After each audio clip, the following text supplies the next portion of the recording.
जय हिंद। आप सभी साथियों का आपके अपने YouTube channel Jha exam page पे स्वागत है। मैं आपके साथ राकेश झा। साथियों, मैं आपको आज इस वीडियो के माध्यम से दो बातें बताने वाला हूं।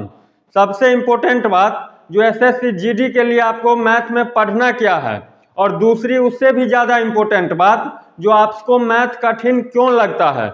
ध्यान से समझिएगा, मैथ कठिन क्यों लगता है, मैथ आपसे क्यों नहीं बनता है। तो साथी याद रखिएगा, मैथ बनाने के लिए सबसे पहले बेसिक कंसेप्ट क्लियर होनी चाहिए। बेसिक कंसेप्ट कहने का मतलब 5वीं 6वीं 7वीं 8वीं 9वीं का मैथ आपको आनी चाहिए, तब आपका ट्रिक काम करता है। जो ट्रिक पे बनाते हैं, ट्रिक ट्रिक ट्रिक करते हैं। नहीं तो याद रखिएगा, एग्जाम हॉल से रो करके आइएगा। रो करके आने का मतलब एक भी मैथ नहीं बनेगा यदि ट्रिक ढूंढते रहिएगा तो। अभी मौका है मेरे दोस्त, लगभग 70 दिन बचा हुआ है SSC GD के लिए। जब तक आपका बेसिक कंसेप्ट क्लियर नहीं होगा तब तक मैथ नहीं बनने वाला है। इस बात को आप समझिएगा। YouTube पे तो प्रचलन है, जो लड़ जाएगा, भिड़ जाएगा, फंस जाएगा, धुआं उड़ा दोगे, थर थर कांपेगा, महाकाल के आशीर्वाद से तो पता नहीं क्या क्या होता है। ये नहीं समझना, जो देखने वीडियो एक दो देख लेंगे तो उससे मैथ बन जाएगा, बिल्कुल नहीं बनेगा। आपको मैथ के लिए मेहनत करना ही पड़ेगा, तब मैथ बनेगा, नहीं तो नहीं बनेगा। कुछ लोग तो ये भी बोलते हैं, जो 20 क्वेश्चन बना लो, 5 क्वेश्चन बना लो, इसी टाइप के मैथ आते हैं, धुआं उड़ा दोगे। ये सब कुछ नहीं होता है। दो तरह की बातें होती हैं, एक होता है तथ्य के साथ बोलना, एक होता है हवाबाजी करना। तो जो हवाबाजी कर रहे हैं उनके लिए मैं कुछ नहीं बोलता हूँ। जो तथ्य के साथ जो बच्चे पढ़ेंगे उनको मेहनत करना ही पड़ेगा, मैथ को ध्यान से बनाना ही पड़ेगा, बेसिक कंसेप्ट क्लियर करना ही पड़ेगा, तब जाकर के मैथ बनेगा, नहीं तो मैथ बनने वाला नहीं है। इस बात को बैठा लीजिएगा। और दूसरी बात, जो लोग ये बोलते हैं जो ऐसे हो जाएगा वैसे हो जाएगा, 5 क्वेश्चन देख लो, इसी टाइप के आते हैं, सेम यही क्वेश्चन आता है। कोई है ऐसा यूट्यूब पे जो बोल दे 20 नंबर का SSC GD में मैथ आता है, जो 20 का 20 सवाल ट्रिक से बन जाएगा, 20 का 20 सवाल ये वीडियो देख लो बन जाएगा, है कोई? तो इस तरह की बातों में नहीं फंसना है। जो 20 का 20 मैथ बनाने के लिए बेसिक कंसेप्ट सबसे पहले जरूरी है। बेसिक कंसेप्ट यदि आपको आता है तो 2-4 स्टेप को आप बनाने में छोड़ दीजिएगा तो जल्दी हो जाता है। बेसिक कंसेप्ट नहीं आएगा तो आपको स्टेप बाय स्टेप लिखना पड़ता है, जिस कारण से टाइम ज़्यादा लगता है। टीचर को आता है उससे आपको कोई मतलब नहीं है, टीचर को आता है ऐसे ऐसे कर देता है, हो गया। मैथ याद करने वाले सब्जेक्ट नहीं है जो आप वीडियो देख करके याद कर लीजिएगा। मैथ समझने वाले चीज़ है, आपको करना ही पड़ेगा। एक बात एग्जाम्पल के तौर पे मैं आपको बता रहा हूँ। आपने 8वीं में प्रॉफिट लॉस पढ़ा, 9वीं में प्रॉफिट लॉस पढ़ा, 10वीं में प्रॉफिट लॉस पढ़ा। जब 3 साल पढ़ने के बाद आपको प्रॉफिट लॉस से नहीं आ रहा, तब क्या 3 वीडियो देख लेने से प्रॉफिट लॉस से सवाल बन जाएगा? रेशियो चैप्टर या दशमलव प्रतिशत की बात करते हैं, 9वीं में परसेंटेज, 10वीं में परसेंटेज है। जब 2 साल बनाने के बाद आपको परसेंटेज चैप्टर नहीं आया तो 2 वीडियो देखने से परसेंटेज आ जाएगा आपको? ऐसा होगा? बिल्कुल नहीं होगा। इसके लिए आपको कॉपी कलम उठाइए और एक एक बेसिक कंसेप्ट, यदि नहीं आता है छोटी छोटी बात मैथ का तो उसको सीखिए। बहुत जल्द मैथ की वीडियो लेकर के आ रहा हूँ, बहुत ही जल्द, और एकदम आसान भाषा में, बिल्कुल देसी अंदाज में बताऊंगा पढ़ना क्या है, करना क्या है। एग्जाम पास करने वाले ना, सारे क्वेश्चन बनाने वाले कभी एग्जाम पास नहीं करते हैं, इस बात को ध्यान में रखिएगा। पेपर में क्या करना है ये तो जरूरी है ही, इससे कहीं ज़्यादा जरूरी है पेपर में क्या नहीं करनी चाहिए। पेपर में क्या नहीं करनी चाहिए, सिलेक्शन उसका नहीं होता है जो पूरे के पूरे बना करके आते हैं, सिलेक्शन उसका होता है, पूरे का पूरे तो बनता ही नहीं है उतना कम टाइम में। ठीक है, यदि मान लीजिए पूरे का पूरे आपसे बन गया तो सबसे पहली बात, जो आपने ठीक कितना बनाया, क्वेश्चन को सही कितना किया, ये नहीं जो आंख बंद करके आप मार दिए 100 में से 100, 80 में से 80, जो होगा देखा जाएगा, ऐसे बिल्कुल नहीं करना है। और दूसरी बात, मैथ को बनाने के लिए मेरे दोस्त, यदि आपको बेसिक कंसेप्ट नहीं आता है, मैं बार बार बोल रहा हूं, तो बेसिक कंसेप्ट क्लियर कीजिए। यदि आपको छोटी छोटी बात नहीं आता है तो वो पहले सीखिए, तब बेसिक कंसेप्ट क्लियर कीजिए। तब मैथ आपसे बनेगा, नहीं तो आपसे 5 नंबर का भी मैथ नहीं बनेगा। और आपको ये भी लगता होगा यदि जो मैथ बिना बनाए ही हम एग्जाम निकाल लेंगे, मैथ 1-2 बना लेंगे आ जाएगा मेरा रिजल्ट, ऐसा भी नहीं होगा। ये भी ध्यान रखना, चारों सब्जेक्ट आपको पढ़ना पड़ेगा, मैथ, रीजनिंग, हिंदी, जीके, तब होगा। ये नहीं जो वीडियो देख करके धुआं उड़ा दोगे, गर्दा मचा दोगे, भूचाल ला दोगे, पता नहीं क्या क्या सब करते हैं, ऐसा बिल्कुल नहीं करना। अभी 70 दिन मौका है, लगभग 70 दिन मौका है, इसमें मेहनत कीजिए और मेहनत को हकीकत में बदलिए, तब होगा, नहीं तो नहीं होगा। ये बहुत बड़ी बात है। अब मैं बात करता हूँ एसएससी जीडी में कौन कौन से चैप्टर से प्रश्न पूछा जाएगा। तो पहला चैप्टर है मेरे दोस्त संख्या प्रणाली से संबंधित समस्याएं।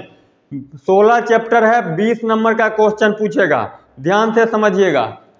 इस चैप्टर से 1 नंबर का, संख्या प्रणाली से संबंधित समस्याएं से 1 नंबर का क्वेश्चन पूछेगा। इस 1 नंबर को लाने के लिए मेरे दोस्त कम से कम 500-700 सवाल बनाओ, तब 1 नंबर आएगा, नहीं तो नहीं होगा। 5 क्वेश्चन 7 क्वेश्चन बनाने से नहीं होगा। संख्या प्रणाली से संबंधित समस्याएं 1 नंबर। दूसरा चैप्टर है भिन्नात्मक संख्याएं, इससे भी 1 नंबर। भिन्नात्मक संख्याएं से 1 नंबर का क्वेश्चन का पूछेगा पेपर में एसएससी जीडी में। तीसरा है मौलिक अंक गणितीय समस्याएं, इससे भी मेरे दोस्त 1 नंबर, सबसे 1 नंबर। 16 चैप्टर है, 16 नंबर। परसेंटेज और प्रॉफिट लॉस से 2-2 नंबर का, इस तरह से 20 नंबर का हो जाता है। दशमलव से मेरे दोस्त, दशमलव चैप्टर से भी 1 नंबर का। संख्या के बीच संबंध 1 नंबर, संख्या के बीच संबंध 1 नंबर का अभी पूछेगा। इसके लिए लेकिन इस 1 नंबर को लाने के लिए आपको कम से कम 500 से 700 सवाल बनाना, तब होगा, नहीं तो नहीं होने वाला है। ये 2, 4, 5, 10 कर बना लोगे, नहीं होगा। संपूर्ण संख्याओं की गणना 1 नंबर का प्रश्न पूछेगा। संपूर्ण संख्याओं की गणना 1 नंबर का प्रश्न आपसे पूछेगा। प्रतिशत, प्रतिशत से मेरे दोस्त 2 नंबर का, प्रतिशत चैप्टर यानी परसेंटेज चैप्टर से 2 नंबर का प्रश्न।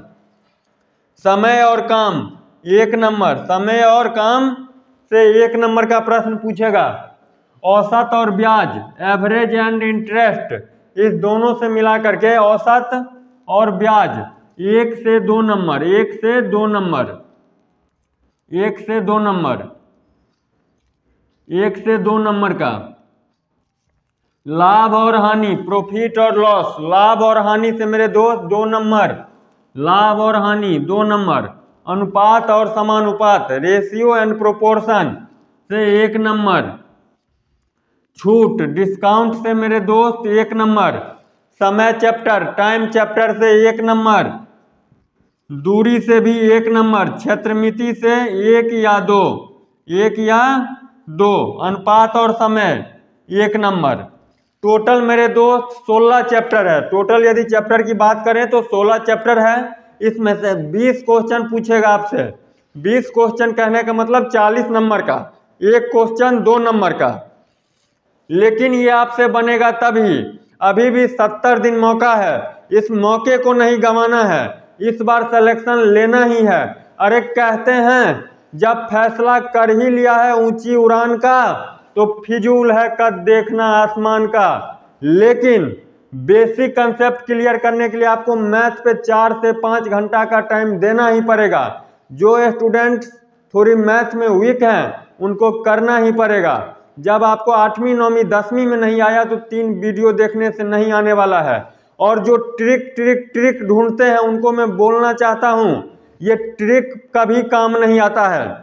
ट्रिक आपको कभी काम नहीं आएगा, आपको काम वही आएगा जो आप प्रोसेस से बना रहे हैं। लेकिन प्रोसेस से बनाने के लिए आपको स्पीड चाहिए, तब रिजल्ट आएगा, नहीं तो रिजल्ट भी नहीं आएगा।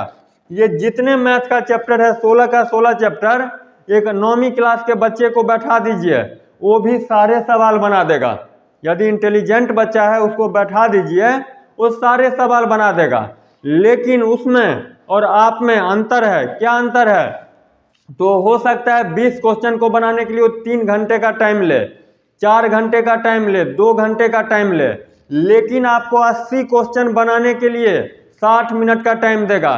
तो आपको स्पीड भी बढ़ाना है, ये नहीं जो मैथ बन तो रहा है लेकिन टाइम बहुत लग रहा है, तो ये भी कोई काम की बात नहीं हुआ। आपको स्पीड के साथ, कंसेप्ट के साथ पूरे मैथ को बनाना है, तभी आपका सिलेक्शन होगा। नहीं तो 1 साल क्या 5 साल भी तैयारी कीजिएगा, कुछ नहीं होने वाला है। इस बात को जितना जल्दी समझिएगा उतना जल्दी आपसे होगा। नहीं समझिएगा कुछ नहीं होगा। ये नहीं समझिएगा जो बैकग्राउंड में गाने चलते रहते हैं, ऐसे ऐसे आते हैं, ऐसे ऐसे आए, इधर से इधर काट दिया, इधर से इधर काट दिया, हो गया, लो लो ये आंसर आ गया। ये नहीं समझना, इतना आसान नहीं है, इतना आसान नहीं है। अब बोलिएगा ये कैसे कर देते हैं, तो टीचर को आता है उससे आपको कतई मतलब नहीं है जो आपको आ गया। आपको मेहनत करना है, आपको जॉब लेनी है, जॉब लेनी है, मेहनत करना ही पड़ेगा। यदि मैथ बनानी है तो कंसेप्ट सीखना ही पड़ेगा, बिना कंसेप्ट का कुछ नहीं होने वाला है। यदि बात आपको उचित लगा हो तो कमेंट बॉक्स खुला हुआ है, समर्थन कर दीजिएगा। यदि बात आपको अनुचित लगे तो अपना सुझाव दे दीजिएगा। आज के लिए इस वीडियो के माध्यम से इतना ही। मिलते हैं नेक्स्ट वीडियो में। तब तक आपको 16 चैप्टर पढ़ना है SSC GD के लिए, और बहुत तरह की वीडियो कंटेंट सब लेकर के आ रहा हूं, और अपने दोस्तों के साथ शेयर करना बिल्कुल नहीं भूलना है। तब तक मुस्कुराते हुए सब्सक्राइब और लाइक कर देना है। जय हिंद।